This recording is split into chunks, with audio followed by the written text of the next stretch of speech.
आजादी की आंधी कलह में घिरे गांधी। आज हम बात करेंगे कमजोर विपक्ष के फिक्र की, जो हमारे लोकतंत्र के लिए घातक है और यह बड़ा चिंताजनक है। खैर, इसके अलावा फिर बात करेंगे पूर्वी लद्दाख में जारी गतिरोध की, जहां हिंदुस्तान ने चीन को साफ चेतावनी दी है कि बात बनी तो ठीक, वरना एलएसी पर आर पार के लिए हम तैयार हैं। और इतना ही नहीं, परंपरा है दीन, किरीबाती को रौंदता है चीन। हम आपको ये एक्सक्लूसिव रिपोर्ट दिखाएंगे कि कैसे छोटे छोटे देशों को मजबूर करके वहां की जनता को बूटों तले रौंद रहा है चीन। और फिर चीन ट्रंप ट्रेड वॉर की खबर, जब एक तरह से दोनों देशों ने कह दिया है कि जीने के लिए जहर नहीं पिया जाता है। कोरोना जन्मदाता चीन वायरस मारेगी भारतीय वैक्सीन। जो खुशखबरी हमने आपको दिखाई थी, वो शुभ दिन अब करीब आता नजर आ रहा है। बात करेंगे कोरोना वैक्सीन की। फिक्र की शुरुआत करते हैं लगातार हार, हताशा और नेतृत्व संकट से गुजर रही कांग्रेस पार्टी की, जहां जबरदस्त कलह और कोहराम मचा हुआ है, और जिसकी शुरुआत कांग्रेस के 23 काबिल नेताओं की चिट्ठी से हुई और पार्टी कार्य समिति की बैठक में महाभारत मच गया। वीडियो कॉन्फ्रेंसिंग के जरिए हुई सीडब्ल्यूसी की मीटिंग में सीनियर कांग्रेसियों की चिट्ठी ने तूल पकड़ लिया। लीडरशिप में बदलाव के लिए लिखी गई चिट्ठी सीनियर नेताओं पर ही भारी पड़ गई, क्योंकि सोनिया गांधी ने अध्यक्ष पद से इस्तीफा की पेशकश कर दी। सोनिया गांधी ने दूसरे नेताओं से नया पार्टी अध्यक्ष चुनने के लिए कहा।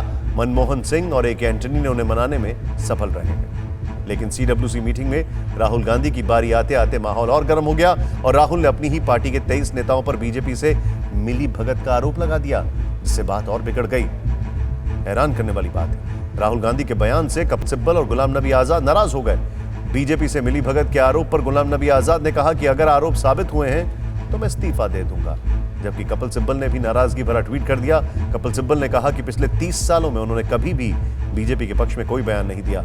हालांकि कपिल सिब्बल ने बाद में ट्वीट डिलीट कर दिया। सीडब्ल्यूसी में कांग्रेस का अगला अध्यक्ष कौन होगा, इस पर कोई राय नहीं बन पाई। अचानक कांग्रेस के दो धड़े सामने आ गए, एक वो जो सोनिया गांधी की लीडरशिप में ही बने रहना चाहते थे, और दूसरा जो लीडरशिप में बदलाव चाह रहे थे। लेकिन ज्यादातर नेता कह रहे थे कि सोनिया गांधी को ही अध्यक्ष बने रहना चाहिए, और हुआ भी ऐसा ही। मतलब एक बार फिर पार्टी गांधी परिवार से ही चमत्कार की उम्मीद कर रही है, जिनकी लीडरशिप में कांग्रेस 2 लोकसभा चुनाव लगातार हार चुकी है। दर्जनों विधानसभा चुनाव में बीजेपी से करारी हार मिली।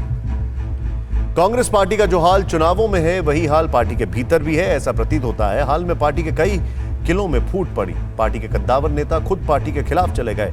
अब पार्टी के लिए जरूरी है कि पहले अपने आप से लड़े और फिर चुनाव, क्योंकि मजबूत लोकतंत्र के लिए विपक्ष की पार्टी का मजबूत होना जरूरी है। देश में सत्ता पक्ष का जितना योगदान होता है, उतना ही विपक्ष का भी है। जब देश आजाद हुआ तो उस समय भले ही विपक्ष की संख्या कम थी, लेकिन उनकी आवाज मुखर होती थी। नेहरू सरकार के विरोध के लिए श्यामा प्रसाद मुखर्जी, लोहिया, जयप्रकाश नारायण जैसे नेता थे, जिनकी आवाज सुनने के बाद नेहरू की सरकार को भी झुकना पड़ता था।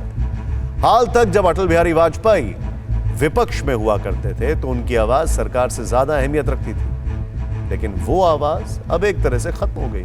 135 साल पुरानी पार्टी एक परिवार तक सिमट गई। ये वाकई दुनिया के सबसे बड़े लोकतंत्र के लिए खतरनाक है। अड़ी सोमवार से शुक्रवार शाम 6 बजे सिर्फ TV9 भारतवर्ष पर।